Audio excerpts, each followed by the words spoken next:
All right. Good evening, ladies and gentlemen. Welcome to episode number 2 today. That's right. Second interview of the day. Hardest working podcast in all of podcasting. Never miss a day. Well, that's a lie. We do miss a couple days. But tonight we are joined by Miss Nicolette Marie. To the side of Nicolette is our supervising producer. Of course, he's the man, the myth, the legend, the GOAT, the Hall of Famer, Mr. 15,000, Mr. T-Rex.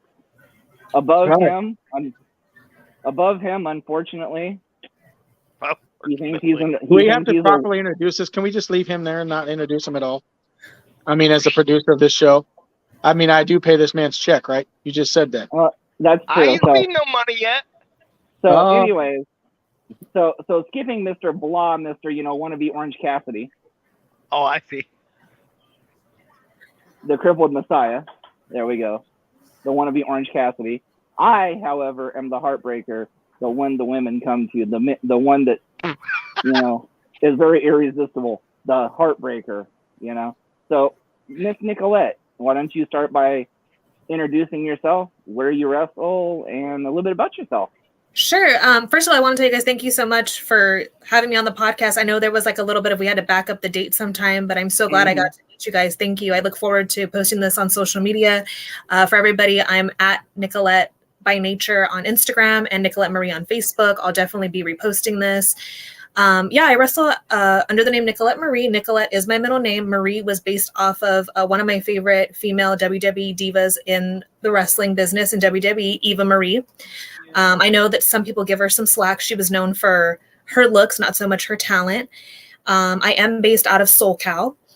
I don't know how you guys had found me, but my dad, though, had been wrestling for like 20 prior years.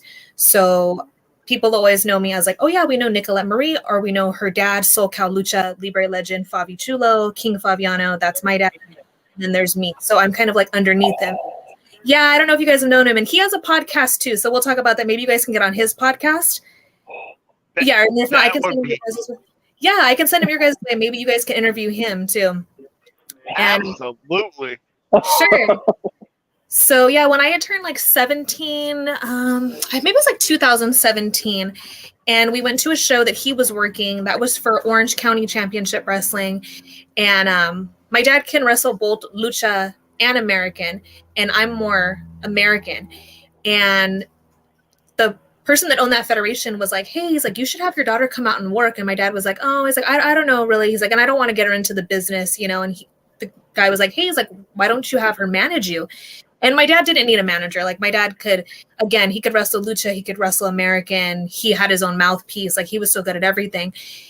And he was like, just one time do it. So my dad's like, carry out like this Mexican flag for me. And I was like, okay. And I did. And everybody was like, hey, like, can we book you guys together? Like, sure. And then like, I always wanted to help out like the rookie guys that were coming up. So I'd work with them too. And it just one thing led to another. And last year we were able to go to WrestleCon when it came out to LA. And that was really cool. And that was on behalf of UWC. Very nice. So, all right. Full disclosure, I love Lucha Libre. So when you said your dad's name, my brain like exploded for a second. So I was trained by another legend named Tito Carrion, who's one of the greatest Lucha Libre artists of all time. I've actually heard of your father, actually. Dude, have you? Okay, where do you know him from? Well, I know he's wrestled a little bit in California. I also know he's wrestled a little bit in Mexico. I believe he worked for, I think he's worked for like AAA even, maybe. I think I've seen him. Yes. And funny story is I think I actually maybe even have refed him with a match with El Chupacabra once. Yeah, sounds familiar. All of it does. I'll tell him as soon as I talk to you guys. Yeah. I don't know how well he speaks the language, but yeah, I remember. So my question to you is then, since you work American style, my first question for you is what's your favorite like match you've had so far, and who's been your toughest opponent? I've been so lucky that I've been able to work Candy Girl a few times. And the business, let me start by saying this. The business for the girls is very, very a challenge. I've seen where girls will try to take another girl out as far as like, hey, if I can give her a small injury, she'll be out for, a couple of weeks and then I could take a booking. And so when females aren't out there to destroy each other, it's very nice. And I enjoy working with Candy Girl. And I'll be sure to like post my matches with her so you guys can see them too. I've really enjoyed working her. I had another friend. I don't know if you guys have had him on this podcast. His name's Ruben. He wrestles under Ruben Iglesias, and he does like a church function like once a year. And he was like, he contacted me and he said, hey, I know that like your wrestling isn't the best. He was like, but I have a girl that I want you to work. This was the second time he had called me, and he was like, her name is Lois Grain. And I was like, okay. I was like, I'm so in. I got to work her. She was another nice female. But prior to that, Ruben had called me before, and he was like, hey, can you manage Ricky Mandel? Ricky Mandel was from Lucha Underground. He used to wrestle under like Ricky Mundo, Ricky Mandel. Everybody knew him. Yeah. And I got to work with him, and that was awesome. And then I got to work with Ziggy Dice, who's now working like yeah, and that was another cool opportunity too. So it just gave me like that motivation to keep on working. And I always tell Ruben, like, I could never pay you back in a lifetime for like all the cool bookings you got me. And so it's just nice to, and for them too, as guys that had so much talent, to be like, sure, like you could work with me. And now I have friends too that I'm like, hey, like they can't get girls down. The girls are so popular in demand. Either the girls are popular in demand or the girls have an OnlyFans page and they're like, oh no, I want so much more money. So it's kind of hard to bring them down to the independents where the paycheck is a little bit smaller. And so my guy friends will step up and be like, okay, like I can work you. And we're like, hey, we can do this, we can do that. I'm like, oh, thank you so much. And I feel comfortable working with them. That is awesome. So who were your wrestling heroes growing up? Growing up, of course, my dad. I think during that era, because I'm more of like a 90s baby, it was like Sting was really popular. I know today I'm a big fan of Kevin Owens. I always said it because to me, Kevin Owens kind of broke that standard. Kevin Owens, back in the day, Kevin Steen, right? He comes out, he's kind of a larger dude. He's not the most like in shape guy. And this guy's still going out there putting on some really good matches. He's not taking his shirt off when he goes out, but he's still putting on a pretty good show. And I like that about him. Of course, John Cena.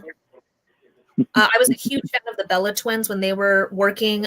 More Nikki Bella. That was kind of who I copied my character after too. I was always wearing like the backwards hat, like the high socks.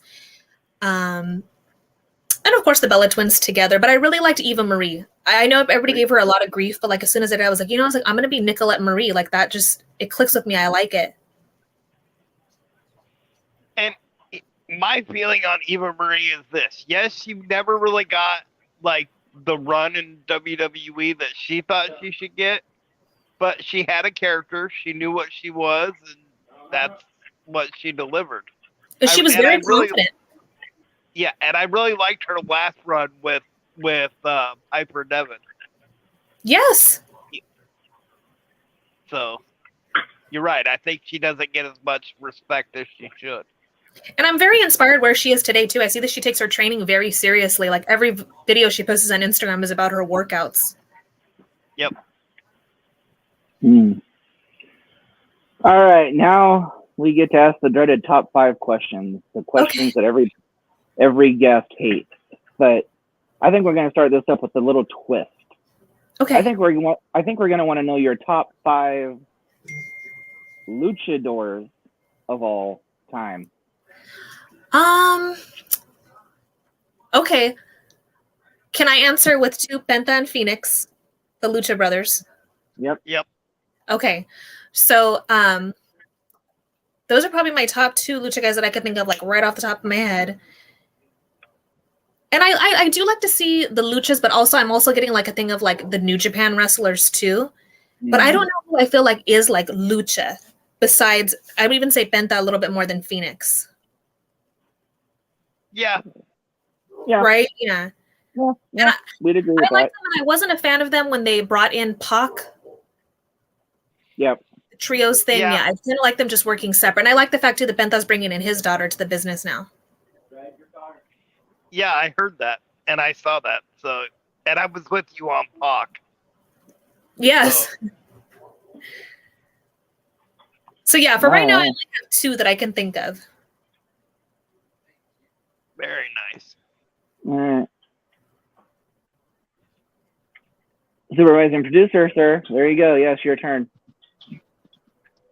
So I'm gonna answer another lucha question.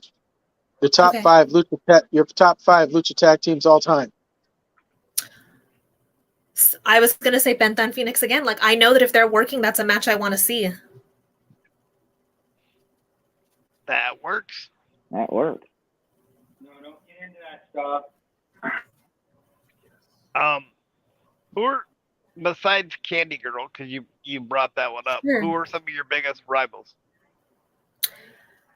I feel like I don't have any like rivals because even though I wrestle Ruda style, which is more like I think in English is that It's the heels. it's not technical, yeah. It's heel. I wrestle more like that. There's nobody that I'm really like, oh my gosh, I want to go out there and hurt them, or like I'm coming for your title or anything. Just let's put on a good match. Let's do it for the kids. Very nice.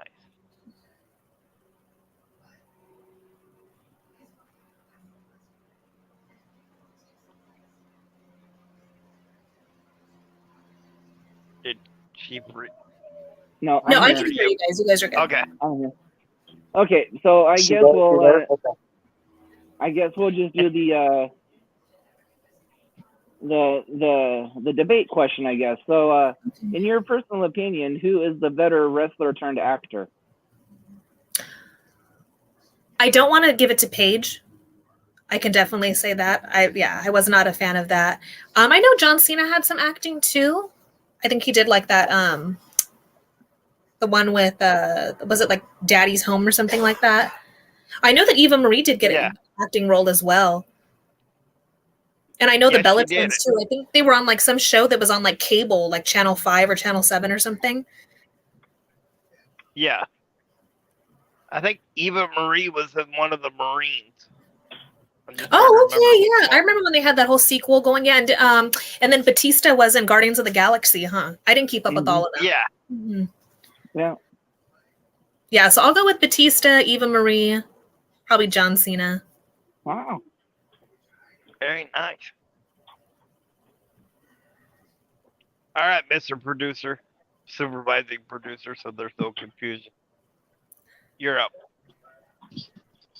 All right, so I'll give you an easy one. What's your favorite like pre-match routine that you do?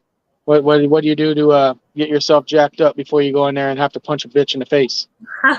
It's so funny too because when I had first started, I would tell my dad, I'm writing down this, I'm writing down, and he was like, nobody keeps a notebook. That's like the dumbest thing I've ever heard of. So I was like, okay, I guess I won't be writing a notebook anymore. I don't know, and it's different for us too because when people buy like a VIP ticket, they do a thing where they're like, oh, we have a meet and greet before. And it's kind of like, okay, I'm thinking in my head, like what I want to do, but I got to go into a different mode of I have to be like, hey, how are you? Hi, thank you for purchasing a ticket. Oh, shirts are $25, buttons are $1. And then I'm like thinking like, oh, what was I going to do? What, in my head. I'm not quite sure. I kind of know that the match is coming for weeks, and that meet and greet kind of might push me better because people are like, "Oh, my kid wanted to see you. Oh my gosh, I came to come see you tonight." So the fans kind of motivate me. So for the people who do buy a VIP ticket, thank you so much because that does get me going. And I think too, I don't think there's been one opportunity where like I walk out alone. I've always like tag teamed with people, and so Favi will pick like our music, and it's like "Welcome to the Jungle," Guns N' Roses, and that gets us going. Or like because what Ruda, we walk out first, and so the crowd like kind of like starts hating us, or people are looking at me and they're like, "Oh, like you're pretty, you can't wrestle." So I'm like, hey, it kind of like pushes me a little bit more, to be like, "Hey, I'll show you guys that I can wrestle." That's right. It kind of fires you up to prove Yes. them wrong. So top 5 tag teams of all, top 5 tag teams of all time. You know who I did like, who was in the Independents, and I know that you guys said you guys are not based out of Vegas, but I don't know if you've seen them on the show. Oh, I know how you guys would know them. It was JV Doll, who's now in TNA Impact, and he was tag teaming with Katie Forbes, who was Rob Van Dam's wife. They were a very good That's an tag team. interesting tag team. Right? I liked them when they were together. I've met Rob Van Dam's wife. She's very pretty too. I like her. Yeah. she was following me on Instagram for a while, and I was wondering, like, how do you know me? Like, I was so impressed. But yeah, I enjoyed that. I did like the Funkadactyls when they were together. I know that's kind of like throwback, but I did like them, and they had a third guy with them. Brodus Clay. Yes, he was with them too, and they were the Funkadactyls. I liked that. Yeah. Of course, my Bella twins when they're tag teaming.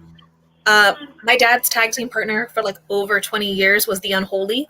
They were Team 5150 back in the day. I don't know if you know them as well. Yep. Okay, so that was them, of course, back in the day. Yeah.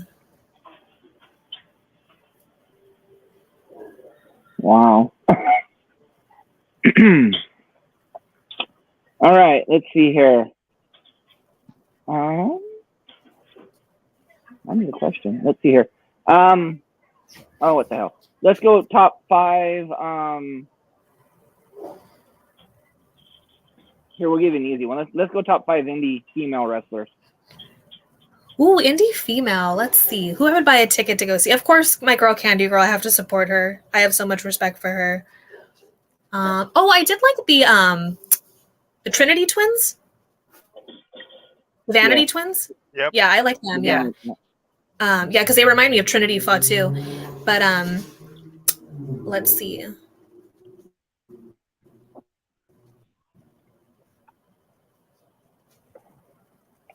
I don't know if I know a lot of people tagged, because I know like a lot of the like independent scenes that Fabi and I do go to is Relentless Pro Wrestling. Tom Dupree owns that fed. We have a tag division for UWC, and I know that the belts just got put on Santana Jackson and Jimmy Shona. And Santana Jackson is the one that does the Michael Jackson show out in, I think it's at the Tropicana in Vegas. So that was pretty cool. And that was cool to work a card with him too, because he's been booked for us for a while too. So I like them. Have you? Okay, yes. You have to ask him if he knows it. Okay, and you ref his match? Michael Jackson. He does Michael Jackson. Yes, that's him. Yes, I have ref his match. Yes. Okay. He was actually at a show in Washington before COVID, about like 3 or 4 years ago, for a gal that I worked for. And it was for a birthday party that we did, and he came in and did a thing for one of the wrestlers' like stepkids. And that's was awesome. like did the whole like moonwalk and everything. Oh my God, he's fantastic. I was really impressed. Did you guys get to see when like that guy tried to attack him on the strip, and he was able to like put him in like a jiu-jitsu hold? Yes, I did see that. Yes. And you're right. That was impressive. It was impressive, yeah. So, all right, Mr. Supervising Producer, you're up. Well, that kind of stole my thunder, her saying Santana Jackson. So let me think now. I had a question in mind now. So I guess I'll just go with, since we're on top 5s, I don't know if this one's been asked yet or not. So you guys correct me if I'm wrong and I'll change it. Have we done top 5 female wrestlers? Yeah, we did. Yeah. Okay, so then I will go with my next question to you. My next question to you is advice to a new company / promoters coming up. What kind of advice can you give to a new company? For the promoter? Yeah. Definitely one for the females too. Do your background checks. There's a lot of these guys and I understand like following up on the full story, and I understand of like accusations, but people will book people without doing a background check, and it makes it really awkward for the girls in the locker room because a lot of stuff, if it's in the independents, you're not really separated from the guys and the girls. So it just makes it really awkward. And I think too, if there's like a breakup, which I understand, we all have to go out and go make money, but it makes it awkward, like how the breakup came about, and people just still continue to book these guys. Be careful too when these people try to take advantage of you and they're like, oh, can I book you? And like, yeah, can you give me $250? $250? Are you going to go through a table that's on fire? A lot of people have a bad habit of doing that. And it's like, well, what are you going to give me for $250? You know? And just Exactly. well, I mean, because now that my dad's kind of like almost like retired, he'll help out with like the bookings and stuff. And they're like, okay, here's my list. I'm gonna get pyro, fireworks, a taco man, and a DJ. And my dad's like, you don't need all that. He's like, just and that's the thing too. Like, I enjoyed the nights when we could just be fans and watch wrestling. And I'm fine. Like, hey, put the ring outside, rent some chairs. It's a free show. We're standing. It's the independence. Right. Absolutely. And just always make sure too that I think that your wrestlers are nice to the children, because like even my mom will show me stuff. She's like, "Do you know this girl?" And it's like somebody that's like famous, but like in different part of the world. And they're like, "Oh, they were trying to like heal it up so bad that they took a little girl's bow out of her hair and threw it on the ground." It's like that's not really necessary, Yeah, I'm not like that. I don't get it. And my dad always says too, he's like, "That's not how you get over with the crowd like that." Coming out and spitting out water and stomping on the ground and picking up somebody's chair and throwing. He's like, that's how you get over with the crowd. Like you got to wrestle and tell a story. Exactly, because all you're doing there is like ruining their experience for wrestling in the future. Correct. Right. And then that means that that family now is not going to buy a ticket to come back. And then they're going to tell people, hey, when I took my kid to that federation, this is what happened. And I left with my kid crying, Exactly. So there goes 4 tickets that we're not going to get back. I love cheap heat, but not garbage heat. I call that garbage heat. Correct. Yep. So, when you watch wrestling as a fan, is it hard for you to watch it without like picking it apart since you're so involved in it now, or are you able to separate? It's only if I'll see like a really bad botch. And even too, like when I'm working, when I'm booked and then my dad's not booked, I'll be like, oh, Dad, can you like run the merch table or whatever? And then my friends are like, okay, like, so what are you going to end it with? Blah, blah, blah. Like as a ref, that. And somebody was like, oh, like, can you take the pile driver? And I said, does she know how to give it? And then my dad was like, absolutely not. Like, you're not going to take that tonight. And I was like, okay. I was like, then I won't. But I was willing to do it though. Like, again, for the kids. And so it's kind of like when I see something and I'm like, oh, that's why my dad tells me don't do that, because that's how you'll get messed up. And my dad's like, it's not a thing of how you'll get hurt. It's when you'll get hurt. And that'll just take you out. And I'm like, I understand that. So when I see somebody like doing something and I'm like, on the independence, like, and you have that potential to go to Mexico or to go to Japan and you're so young, I'm thinking just don't do it. Right. Or even too, like, it's always me and my dad, like in the crowd together. And then my dad will be like, they just lost the crowd. And I'm like, yeah, I heard that too. So you got to be able to, tell the story, tell the match, Exactly. Going back though, I know you were talking about cheap heat and garbage heat. I think this must have been right before COVID, and Eddie Kingston was coming to, it's not PWA, to PCW, and that's kind of close by me. And I was interested in always going to a show, but I just like, the card's not right. It's kind of far, it was in a dangerous parking lot. Like I'd have to Uber there, whatever. And Eddie Kingston was going to wrestle Jacob Fatu. And he did his promo. And he's like in this like alley or whatever. And he's like, and we're coming for you. And you know what? F you. And I was like, I want to go see that. And that match delivered. That by far is one of my favorite independent wrestling matches to this day. They went out there. Fatu carried out the table. He broke it in the ring. They didn't have anything to like throw at each other. So he went underneath the ring and he picked up the toolbox. He emptied out the toolbox. He gave him a suplex through it. And we were like, man, this just entertained us all the time. It was just so good. That's somebody who, like, if he came back, I know he's in AEW right now, but if he came back to the independents and there was a meet and greet to meet him, I would absolutely meet Eddie Kingston in a minute. Absolutely. Okay. All right, Heartbreaker, you're up. All right.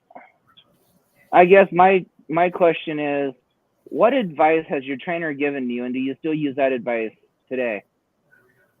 I do. I did. And I trained with a couple of different people because my dad and I were kind of like colliding heads. And then he'd be like, let me have somebody else like teach you, And somebody like taught me how to do rolls. And then my dad was teaching me like how to work the crowd. And then somebody else taught me, how to give the club and how to do different moves.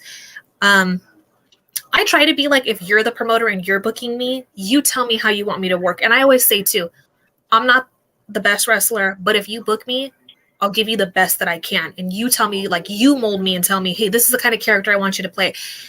We did a show for the church. And Ruben told me, he was the booker, and he was like, hey, he's like, do you feel comfortable wrestling in sweatpants? And I was like, sure, like I've never done it before, but I will. And he was like, it's a church event. I was like, yeah, absolutely.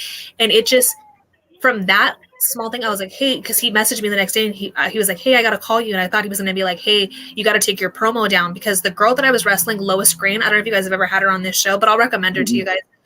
And she wrestles under like Lois Green butt stuff. So she's known for having like a big butt. And I was like, is that how she's going to come to the church?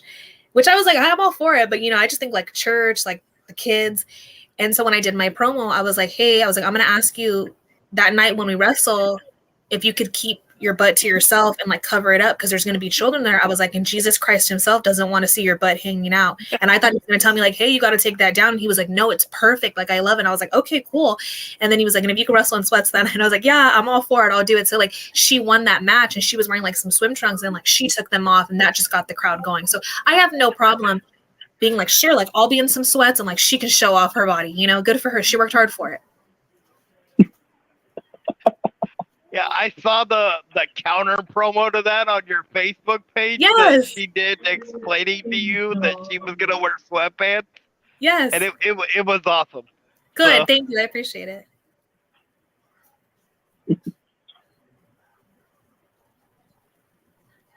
Top five WrestleMania match. If you could book your top 5 matches at WrestleMania, and you can use independent stars or anybody from any era. Ooh. Let me think about that one. I probably only have like one good match, but One's better than one. Yeah, I don't know who I would book for a WrestleMania match, for like a WWE WrestleMania match. I don't know what would draw me to the card. Somebody had actually invited me to this last WrestleMania that passed, because it was out here for us for SoFi Stadium. And but that was like the day before that Favi and I were at WrestleCon. They were like, hey, Nicolette, hey. And I was like, I don't think that they know me. And I was like, I have a feeling that I will get in the car, and the car will go one way this way, and I'll never see my dad again. So I was like, I don't know them because they're strangers. They were fans who had invited me. So I didn't go. But I don't know. I don't know who I would book. I don't know who I've seen like in WWE that I've been like, oh my gosh, like that was a like make it or break it match. Favi and I were just talking about the one where the guy got hit in the face with the ladder, because I think now he's on commentary. That wasn't a WrestleMania one though. That was something else. The guy that was tag teaming with Johnny Morrison. The Miz. It was somebody like in that era, yeah. And they got pretty much they gave it. And this whole Dominic Mysterio storyline, I'm not really a fan of it. Yeah. Amen. I like you even more. I'm a big fan of Taz's son. I think he's very cute. Hook. Mm-hmm. Well, here's what I didn't understand about the Dominic storyline at that WrestleMania, right? So he's supposed to have been in jail for like 30 minutes, and now he's an ex-con, right? That's messed up enough as it is. But then at WrestleMania, you have him come out in a prison van. So did he get rearrested, or did we miss something? Because if he's out, why is he back in a prison van in the entrance? And you read everywhere, like on Twitter and all, they're like, no matter what they do to Dominic Mysterio, they just cannot make him the character that they want him. Exactly. Yeah, I do like Hook, and I did hear rumors that they're trying to get both him and Taz to go back to WWE. I don't know when anybody's contract's up, but I think that would be awesome. Taz actually wants Hook to go to WWE. Good, I hope he does. So, who's the biggest name you've ever wrestled?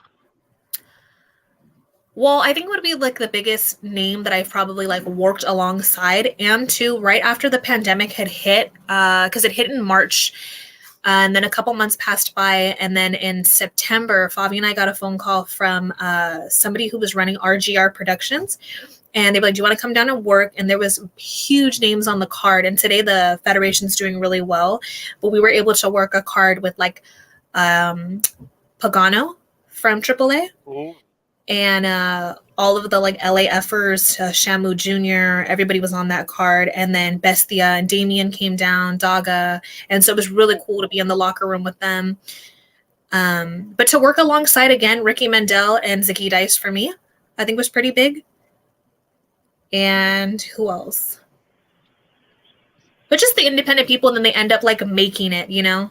And you're like cool to like share like that time era with them. And the people who don't switch up, you know? Like I had seen Chris Bay at WrestleCon and I like waved to him and then I was like, hey, I was like, I don't want to get you in trouble. I was like, but can I take a photo with you? Because I think it was advertised like he was charging like $50. And he was like, no, you're okay. But like when I had seen him like 3-4 years prior to that, it was at the Vegas Expo. And he was like, oh my God, it's freezing in here. And I was like, yeah, they had the air conditioning cranked on so high. And then, so like, I left my dad doing like his podcast. And then I like, was like, I'm going to go to Starbucks. He's like, okay. I was like, I'll wait in line behind you. And I was like, oh, just put in your order with mine. So I'm like, I'm so glad that we're able to like go back so many years that nobody switches up. And it's like, I don't know you anymore. Like I'm signed to TNA, you know, he's a cool person. Very cool story. Yeah. I got to see him at WrestleCon. And then I also got to meet another tag team that I do like is the Gun Boys. Oh, yeah. Right. Austin yeah. Billy Gunn's Colts. Yeah. Colton Gunn. Yeah. Yeah. And they were really super. They were the only people that I paid to meet. And I was like, I told my dad, I was like, I'm nervous because they're so nice looking. And he was like, oh no, don't worry. And they had like no line. And the their manager was like, hi. She's like, do you want to pay on Venmo or do you have cash? And I said, oh, I'll pay on Venmo. And she goes, okay. And I'm like, I got to step outside because the Wi-Fi in here is horrible. She's like, okay, no problem. The boys were like just standing there. They were holding the tag team titles at this point. And I was like, okay, I'm just going to get in the middle, take a photo. And they were like radiating like heat. Like they're like their dad. Like they're just into like working out all the time. And they were like, okay, thanks. I was like, okay, have a good one. And then my dad had went to work the next morning, like pretty early. He went downstairs like maybe 40 minutes before me. And I was like, I'll meet you down there. And he was like, okay. And I was walking to get into the elevator to go to like, cause there was like a ballroom downstairs where they were hosting the event. And I see FTR getting inside of the elevator and I'm like, oh my God, I'm like by myself. And so like they hold open the elevator for me that I can join them. And I'm thinking like, I know I don't like look like a wrestling fan. He probably thinks that I'm like staying here for something else in LA. And then they're like in the middle of like talking and they have like their Starbucks. And then I said, I don't want to get you guys in trouble, but can I take a photo with you guys? And Dax goes, yeah, we're going to get in trouble. And I said, oh, that's fine. He goes, no, I'm just kidding. He goes, go ahead. So I like held up my camera and then he's like, I like clicked it like really quick. And he was like, dang, girl, he's like, give me a chance so I could smile. And I was like, okay, I'll take another one. And so I take another one like really quick. And then I was like, Dad, guess what? I'm in the elevator. And he was like, oh my gosh, I can't believe that. So that was cool too. But I would say over them, I picked the Gun Boys. And I couldn't believe when they had to drop the belts to them. But it made for a good match. Yeah. And at least you can say you met both sides. So right, you still met yes. the champions. Yes. And who else has an elevator selfie with them? Nobody. Exactly. Exactly. Okay, so I would be remiss if we didn't go back and we didn't do a shout out here to another person who's been missing Relentless Wrestling here for about a month. Mr. Messiah, you know who I'm talking about, and I bet Nicolette will figure it out here in just a minute. Is he the gentleman from XPW? What's that? Was he the gentleman from XPW? He was doing death matches? No, we're talking about the golden voice himself, Mr. Triple M, Mike Martinez. Okay. His stepson, Mr. Hansel. Okay. So whenever we get a Southern Cal person, wrestler on, we always try to do a little update and testimonial. So I will not ask a question, Nathan. I'll let you do your little thing for Hansel right now. Okay. So, Hansel's been missing for, I think it's almost about a month now. He was kidnapped by his biological father and taken down to Mexico. They have a way to get him. They're just kind of like fighting over the logistics of who actually has the custody. Mm-hmm. So they do have a GoFundMe account, which you can find on my Facebook, to raise money for the Warrior. And then Relentless, Balor and there was 2 more are doing a benefit show on the 30th. Is it out here in SoCal? Yes. Yeah. Oh, okay. I'll check it out. Okay. I'll share your link too. I think I did see it. It's a photo of the little boy, right? Yes. Yep. Okay. I'll share it. Cool. And we just need to get him home. Like, no kid should have to go through that. Even though it's his dad, he hasn't Are seen they- his mom for almost a month. So Are they close to their goal? We I don't don't know think what so. we don't know what I it is. think I think last time I looked at the thing, they only had like $150, and I think Okay. they needed like 7,000 or something, somewhere Okay. close to. So I don't think they're anywhere close, but Okay. We'll get them there. Okay. exactly. Yeah. And All right. I would be remiss, even though he's not on this show anymore. There's somebody that wanted us to say hi to you, Who is it? and that's Big Money Dodge. Oh yeah. So he used to work with you guys. Yep. Yeah. Awesome. Are you guys the reason that he moved out there? Because he had mentioned that to us. I think he moved out more for his family, Okay. but but it might have been us. I mean, I'll take that. If that's I bet the it case. was. Yeah. Yeah. Steve Dodge we knew through the independents as well. And he was a manager too. And he was really good at it. We enjoyed working with him. And then every now and then he'll fly back to come see his people from Big Money Dodge. Yeah. Yeah. Yeah. So.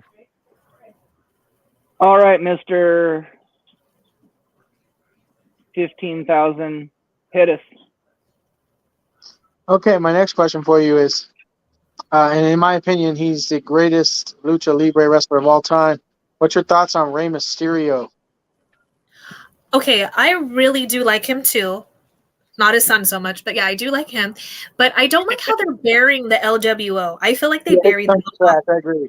Yeah, in the WWE. I do like everybody in the team. I like Selena Vega. Who's the other one? All of them.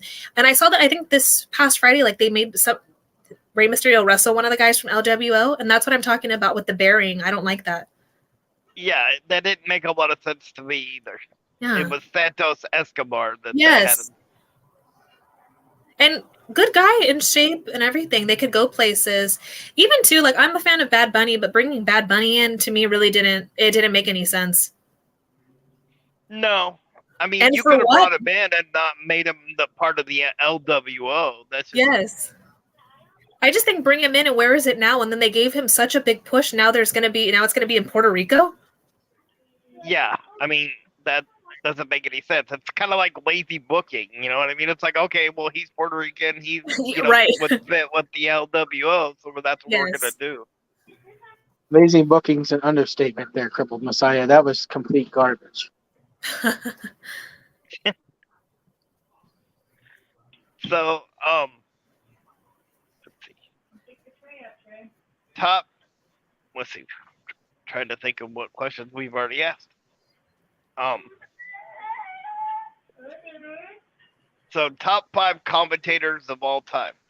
Oh, definitely Taz. Even the one too that Carmella is with all the tattoos on his neck. So is it Corey Graves? Yeah, I like him too. Yeah. Who else do I like? Chris Jericho. When Chris Jericho's on commentary, I like him on there. Yes. Yeah, I guess I can only go with Chris Jericho, Taz. I feel like that's it. Yeah, I wasn't a fan of the one that was making fun of. By golly, he's got a chair. I just feel like it's so old right now.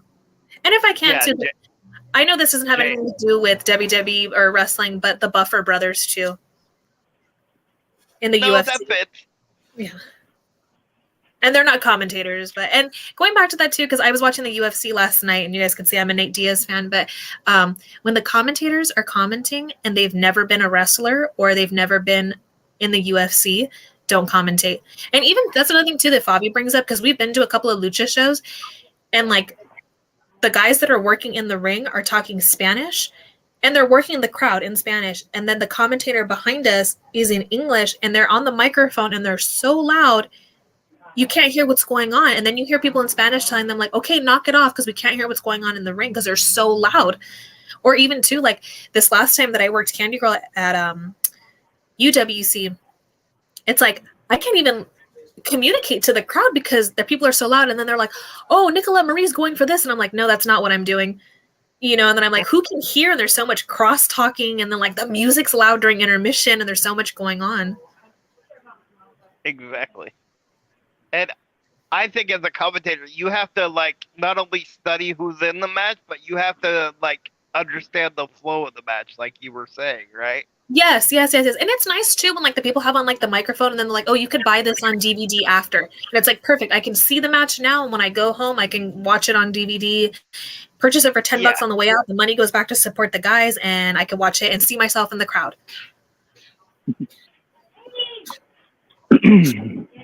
Okay. So, what advice would you? Well, let's do a two-part. So let's do a two-part thing. What advice would you give to an up-and-coming wrestler, and then what advice would you give to an up-and-coming female wrestler? Up-and-coming wrestler, I would say pick a really good school to go train at. I know there was a couple of times that I had went to class too, and people were like, I know that one time like Fabi had dropped me off at class, and they were like, oh, today we're going to open it with T-bone suplexes. And the girl who was training the people she wasn't like vet material. She was kind of like rookie. And my dad's like, that's how people get paralyzed. He's like, that is the craziest thing I've ever heard of.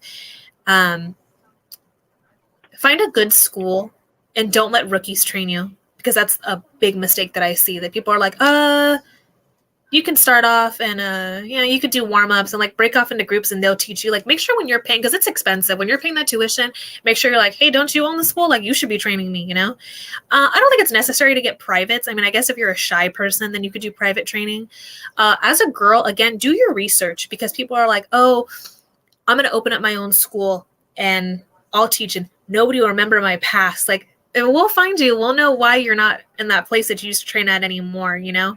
And when things look suspicious, just, you know, like, hey, you know, I know tuition's expensive, but I'll cut you a price deal, or, you know, just come train with me after hours. And no, it's not worth it. You know, make sure if you're a female, you need to be training in a group with everybody. I'll touch bases on that. Credibility is important, and I agree with you on that 100%. If it's too good to be true, yeah, don't fucking do it. Mm-hmm.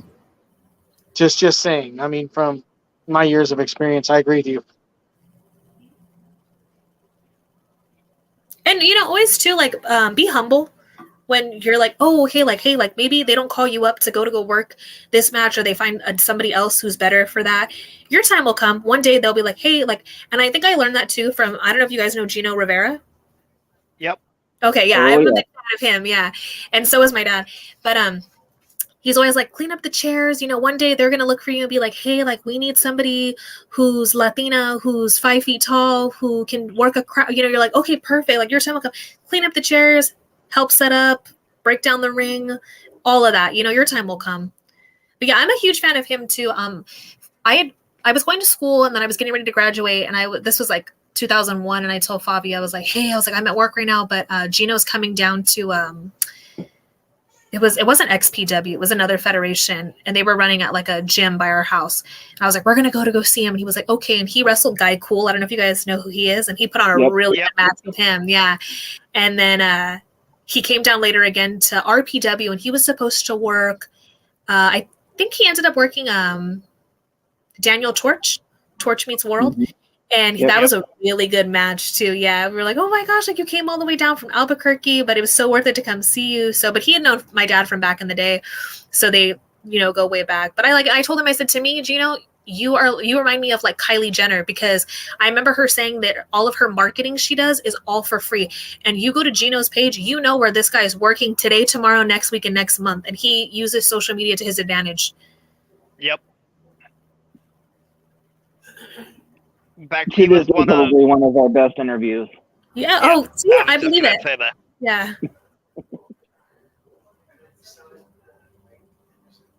Okay. Go ahead, Nate. So,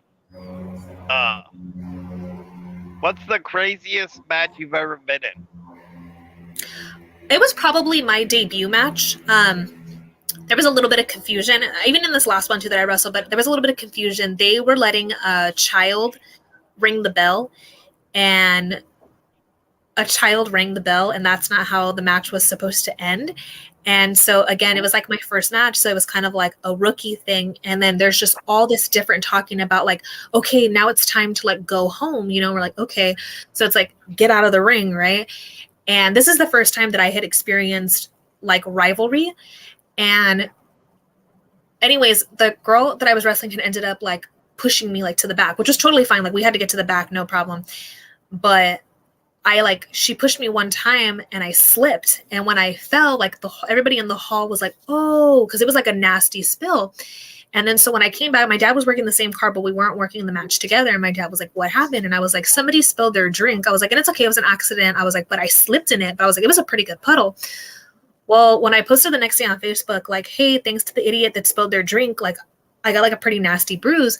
And then somebody messaged me and they were like, hey, like I know the girl who spilled it. She was actually a wrestler there that night, but she wasn't wearing her mask. And like she wanted to hurt one of the girls. And it just like happened to be you.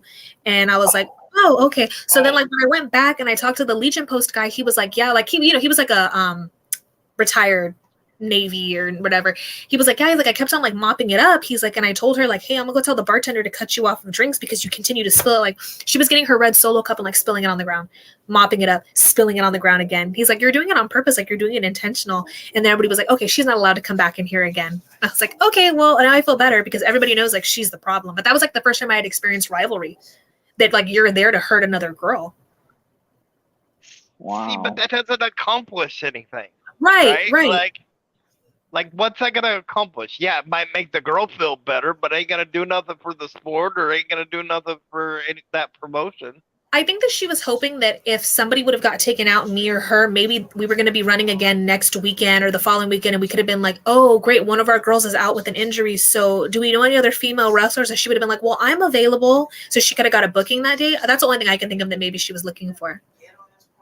Well, that's a messed up way to try to get a booking. I know.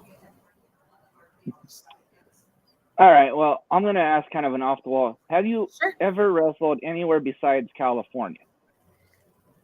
No, I've went like kind of like farther, like in the city. Like I know Favi and I did Moore Park wrestling. We did I think Favi went out to not to San Bernardino, but no, we haven't left anywhere in SoCal. My dad has, but not us together though, and not me. And that's another thing too. As a female wrestler, you got to be careful because I have gotten offers that they're like, "Hey, like I'll fly you out to Mexico," and I'm like, "Yeah, I'm not going." Yeah, no matter how good they are, you're in. We'll fly you first class. No, and you can stay at no. No, you gotta show me some proof first. Then Right? you can talk. Yes.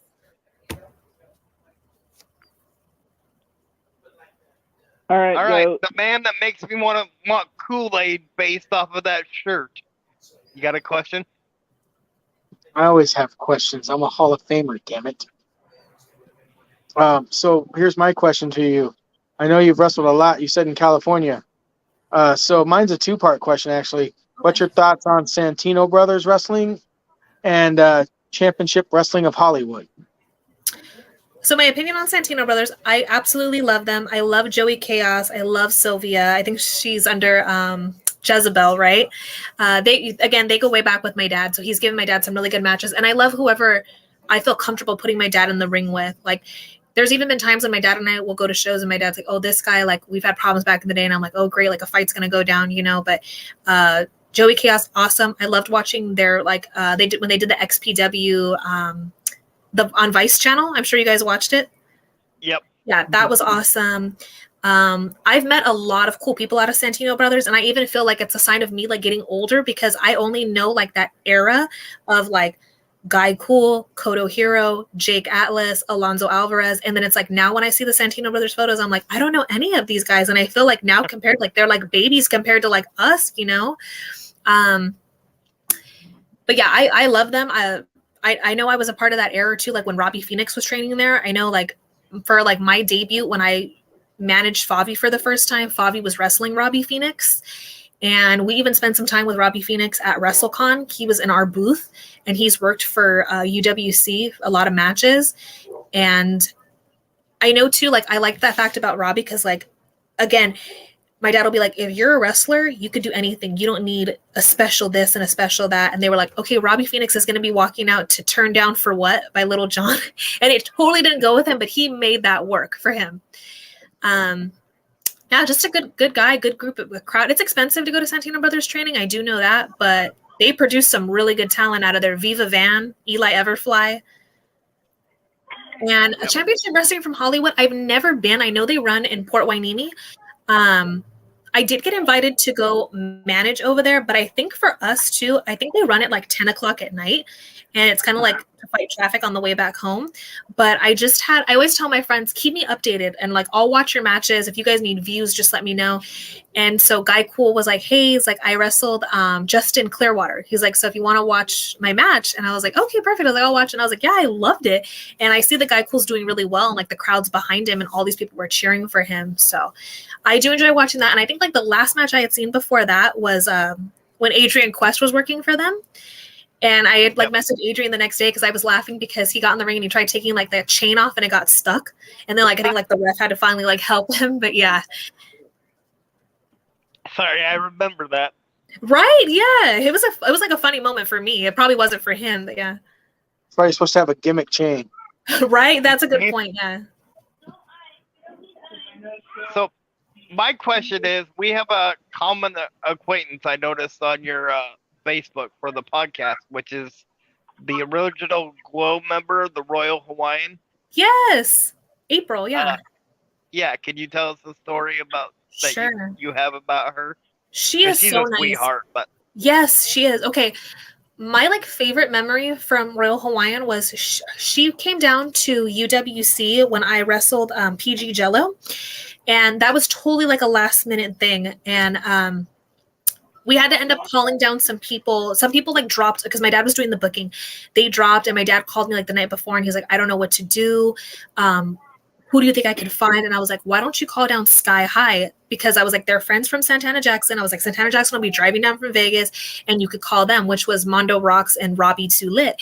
And my dad's like, okay, perfect. So they were on the other side, and they got to tag team with her. And then it was myself, my dad, Prince Peru, and Freddie Helmuth. And so I'm like, I think I was like the heaviest I had been in my life at that time. It was like an embarrassing moment for me, whatever. Like I wrestled in pants and everything. And me and like Jello do our thing. And then when we get off stage, I like immediately put my shirt like back on because I'm embarrassed of the way that I look. And she's like, excuse me. She's like, can we take a picture with you? And it's her and it's Sunny Glow too, Sunny California. And I was like, oh sure, Patricia Summerlin, that's her name. And I was like, yeah, sure. And like my mom was there too. And then I was like, Mom, I was like, they're from Glow. And I just thought like that was so cool. Again, like as women that have that talent and that fame to be like, can I get a picture with you? And instead of her like pulling me aside and being like, hey, I just wanted to tell you like 3 things that you did wrong. Next time, jump off the top rope. Next time, do this. She was like, oh, it was awesome. Like, I love women's wrestling. Thank you so much. And she got a photo with me. And then I felt like really cool because Patricia posted it on her Facebook and her Instagram. And then Patricia even like recorded like a part of our match. And I was like, out of all the matches she could have picked, she recorded ours. So that made me feel like so good. And then she also joined us at WrestleCon too. And she was really nice because she was spending time with the fans. Like people were coming by and like buying her merchandise and being like, hey, I know you from Glow. And she was like, sure. And she'd make time for everybody like at her booth. And then her son, Juan, is a big fan of female wrestling, too. So it always makes me feel cool because he'll come over there with that iPad and he's like, can we take a picture? Like, can I buy some merchandise? I'm like, sure, of course. So it's cool to work alongside them. And she's a very nice person. Yeah, she's been on here a couple of times, actually. Good, okay. All right, Heartbreaker, you're up. Oh, okay. Well, I guess if you had a dream opponent from any promotion or independent, who would it be? And yeah. To go up against, oh my goodness. And I always say this because my dad's always like, that's like men amongst boys, or like they don't know. You know who's really, really good? Taya Valkyrie. And that girl can go Yes. an American, right? Yeah, like she'll give you a run for your money, but I like her. She should be the AEW Women's Champion, by the way. I agree. I like what Britt Baker stands for because I'm a big fan of like teeth, and I like the fact that like her and her boyfriend are wrestling together. But I agree, like it comes down to what we're here for, and it's wrestling, not looks. And I do believe that too. It should be on her. Absolutely. All right, Hall of Famer, you're up. All right, so here's one for you because I can tell that you got that kind of to you.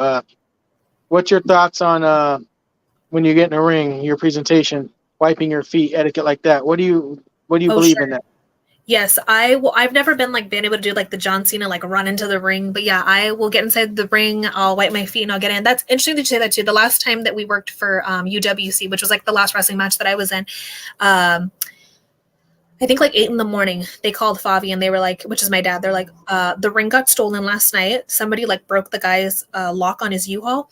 And they're like, so we're not going to be able to have a ring tonight or a ring today, like for the show. Like it was like going to be at like 3 p.m. They're like, so you got to call around and find a ring or you got to cancel the show but see, my dad has been in matches before where the guy's like, I can't bring a ring down. So they'll put like a blue tarp on the ground and like a couple of kettlebells around it. And my dad's like, I know how to work like that. He's like, but I know these guys aren't. Or my dad will be like, I can work in a boxing ring. I know that these guys can't. So I'm like, just keep me updated. Let me know what's going on with the show. So my dad called somebody, and I'm trying to think of what their Fed's name is. I know it's ran by Danielle Hernandez and Cesar Hernandez, but he called them, and they're like, yes, absolutely. Like, we could bring the ring down. And so when they started undoing the canvas, my dad's like, that's a brand new canvas. And I was like, oh, yeah, I kind of noticed that too. And so Candy Girl has a move called Candy Crush, and it's kind of like the X Factor, like you fly around and then you land. Well, it was my fault, and I forgot to like let go of her wrist. And I thought, because like my like face hit the mat, I thought that like my nose started bleeding. And my first reaction was like, oh my goodness, like this is a brand new tarp. Like if my nose is bleeding, I'm going to roll outside of the ring because it's respect. Like that's their mat. Like they paid money for that, you know? Like, and when you come from the independents, you know how expensive stuff is. So you're like, hey, don't do that. Or like wear shoe covers or something, you know? And so luckily, like nothing was wrong with me, but I was like, let me have like respect for the ring. That's the thing too. It's even respect for the ring and respect for the microphone. We're not fans of when people will like be doing their promos and like drop the mic. Like have respect for everything. We went to another show too, talking about cheap heat, and somebody got a water bottle and took a drink of it and then spit it on the crowd and then got the water bottle and threw it, and it bounced and it hit all of the DJ equipment. And so you see like this, you see everybody sitting in there, and like I'm looking at them like, oh my goodness. And I was embarrassed because I had taken my godson, and my godson's only like 11 years old. And you know, like that's wrong to throw your water. And I see like the DJ and the sound equipment, and they're like, our board, our mixing board, there's water in it. And I'm like, that was so unnecessary to do that. I got into it once with somebody about that when they threw water. It was even at a fan, it's wrong. Like, I mean, I just think cheap heat. I'm an etiquette guy, and I'm glad you answered the questions because that's one of the things I love to hear from people is what their response would be. And I heard you say you wanted to roll out because you thought your nose was bleeding. That's even better. But like, I mean, that's not as big as etiquette, but that's pretty cool. You just won me over with that. Sure, yeah, of course. Because it's so expensive. I think what are tarps going for? Like to rent a ring, it's like $600. So imagine what your tarp is going for. And you know, this is the thing. It just keeps on going and going. Like, okay, now they're going to take that show to training tonight. Now they're going to take that ring to the show next Sunday. Now that you know. Mm-hmm. Absolutely. No. So, my last question for tonight will be: what's the worst injury you've ever had? I think it was the time that I slipped on the water or the beer that girl was spilling on the ground, because it was a pretty like nasty bruise. Like it looked like a punch. But I know though recently that my friends kind of came down on me, and this is true. If you look back at all of the photos of me wrestling, I don't wear knee pads. And it's not a thing of like, oh, I'm so hardcore. I'm like from Japan. I'm not going to wear knee pads. But it just hasn't went with me because I'm always wearing kick pads. So I don't wear the kick pads plus the knee pads. I'll wear the kick pads. I'll wear my trunks. I'll wear my tights. I'll wear my top. And my wrist bands. But I never wear the knee pads. And so I went to go work out, and the trainer was like, he had me like squatting, and he's like, hey, he's like, what's wrong with your knee? And I was like, nothing. I was like, I don't know. I was like, I make a career out of cardio. And he's like, when you're squatting, he's like, your knee is like, it's like buckling and it's going every direction. He's like, that's from a previous injury. And I was like, oh, because I always wrestle with no knee pads. Everybody tells me, the ref will tell me like, no knee pads. And I'm like, oh no, like it just doesn't go with me. But it's like, now that I'm getting older, I need to pick my bones over my looks. So I need to be wearing knee pads. And I have them, and I could order knee pad covers, right? Like to go with my stuff. I could order myself a pair of boots. And so I think that like the next thing to go would be my knees, or would be like that right knee. So I bought like a brace and stuff to keep it like in place. And it hasn't been giving me trouble, but I'm like, I know as soon as I go back to lifting weights, because there's been like a heat wave out here, but like as soon as I go back to lifting weights, it's going to bother me again. So that's something I think, and I was going to announce it on this show too, spoiler alert, the next show I'll be working should be UWC August 27th. And I'll post a flyer for that and stuff too. But I definitely need to be in knee pads for that show to not have like the deterioration on my knee bones anymore. Gotcha. Wow. I will say, from a guy that's worn knee pads for quite a few times and as a ref, you got to wear knee pads, girl. I'm telling you. I mean, I'm telling you, because if not, you'll wind up being like 60 years old, not being able to walk. Yes. See, it's important. Yeah. Okay. Well, this hour flew by real quick. Yes, it did. So, I guess I'm going to just defer to the Hall of Famer to let him ask his final questions, and then we'll get into closing. Okay. And I want to know who you guys are having upcoming next too. Actually, tomorrow it's Vito Fratelli. Oh, okay. Yeah. I like him. I know who he is. Yeah. And I've on worked the cards first, with Vito too. yeah. And for the first, it's Flex Mex. Okay. I'm not sure if you know him or not. And then August 2nd is an Andrew Morgan. Okay. And then there's a couple on the 3rd, and I mean, we've got shows almost every day. But our next two are pretty big. It's Flex Mex and Jay Sizzle, and of course Vito. Okay. And I saw you guys were friends with Gypsy Mac too. Somebody was. Yeah, we I like are. We've been trying to get her on the We've been trying podcast for a long time, interview but her. Okay. And then whenever you guys have an open slot too, somebody message me and I'll get you guys to have my dad on. Because he'll be like, I don't know what to do with this StreamYard, so I'll put him on this laptop so he could use it. We definitely. I'd love to have your dad on. Like I said, I'm pretty sure I worked with him. Okay. So my that last would be an honor. Crippled Messiah, shut up a minute, damn it. Sorry. This is the Hall of Famers question, not the Crippled Messiah's question. So here's my final question to you. It's more based on. I heard you said you've never been out of the state of California to wrestle. So as you know, we also, I don't know if you know this or not, but we are starting a professional wrestling company out here in Washington, and I'm their booker, and we would love to have you join us. Oh my gosh. Okay. Let me give you a little story behind it. Okay, I want to hear it. So the man up here, Crippled Messiah, and me, I've done 22 years in a business with physical disabilities. This man up here is finally going to get to, Crippled Messiah is finally going to get in a wrestling ring after 22 years, and we would love to have you be a part of our crew. We would love to have you be a part of our crew and get you up here to a different state.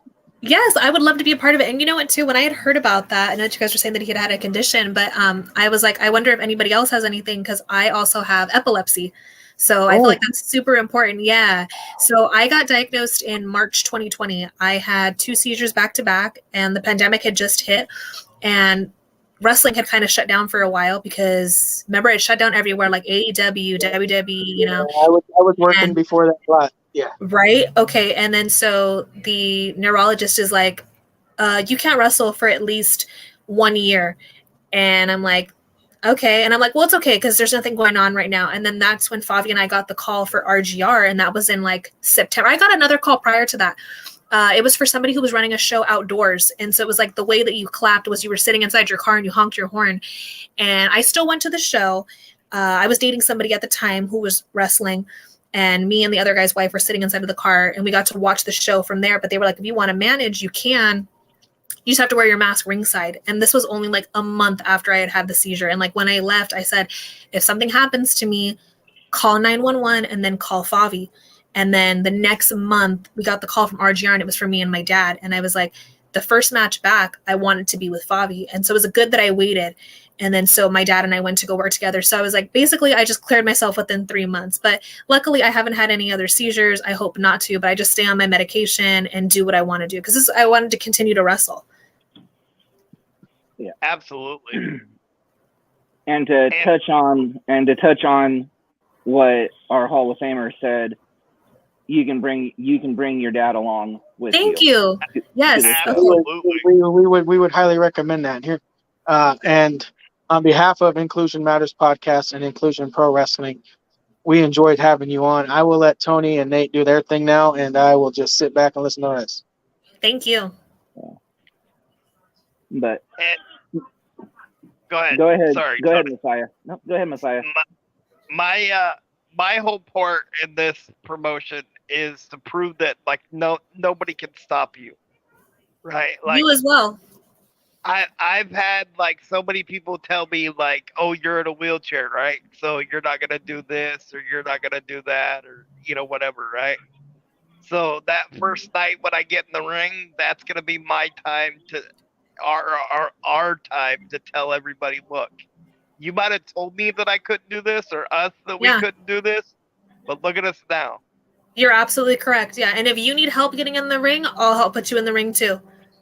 Sounds good. Nate, I've already, Cripple Messiah told you this. We're going to tell them that night, fuck you, you made it.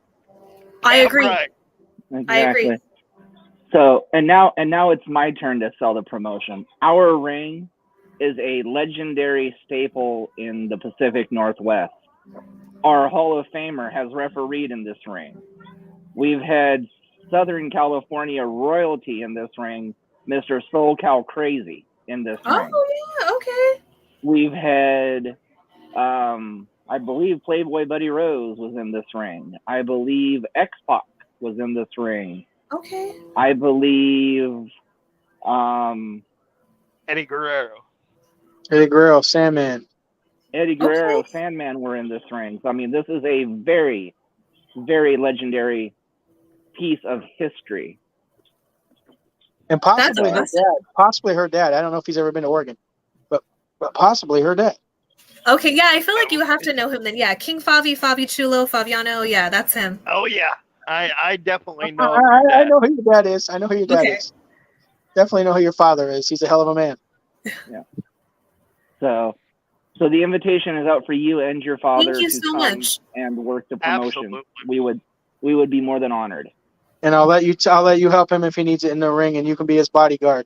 Yeah, I'll do it. You got it. Got it. And so, and to make it easier on you, T-Rex is also our booker, so he'll be in contact with you Perfect. for the booking. Yeah, everybody So- add me on Facebook, add me on Instagram. Absolutely. Definitely will All do right. that. All right, Nate. So let's go ahead and do this. Go ahead and hit us with the sponsors, and we'll let this young lady get going with the rest of her evening. Our other two sponsors are the CARE program, which stands for Community Action Reaching Everybody. And you can get a hold of the lady that's in charge of that on Facebook by looking up Becky Bernhardt. And then Bruce Nichols Painting for all your painting, pressure washing, and lead removal needs. And you can find them on Angie's. All righty. So, for myself, for Mr. Crippled Messiah, for the Mr. Hall of Famer, and for, of course, Nicolette, we thank you guys for joining us tonight. We'll see you tomorrow night when we interview Vito Vitelli, and the following night we get Mr. Plex Mex. So 2 very high interviews tomorrow night and Tuesday night. Looking forward to both of those. And again, we'll see you guys tomorrow night. Thank you very Bye, much.